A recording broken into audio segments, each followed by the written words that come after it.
کیا آپ جانتے ہیں آپ صلی اللہ علیہ وسلم کی ولادت سے لے کر وفات تک کی یہ بات ہے؟ جب آپ صلی اللہ علیہ وسلم کی ولادت ہوئی تو آپ 7 دن تک اپنی والدہ کے پاس گزارے.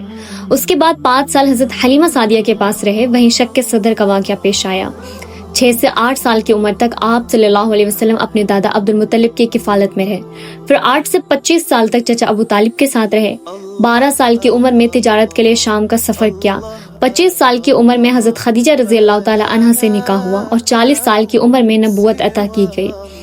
3 سال خفیہ دعوت دی، پھر اعلانیہ دعوت کا آغاز کیا. 50 سال کی عمر میں حضرت خدیجہ رضی اللہ تعالی عنہا اور چچا ابو طالب کا انتقال ہوا. اس سال کو عام الحزن کہا گیا، یعنی غم کا سال، کیونکہ وہ دونوں آپ کے بہت بڑا سہارا تھے. اسی سال طائف کا سفر اور واقعہ معراج پیش آیا. 53 سال کی عمر میں مدینہ ہجرت کی. 55 سال میں غزوہ بدر لڑی. 56 سال میں غزوہ احد اور 57 سال میں غزوہ خندق. 61 سال کی عمر میں فتح مکہ ہوئی اور 63 سال میں آخری حج ادا کیا اور اسی سال وفات پا گئے.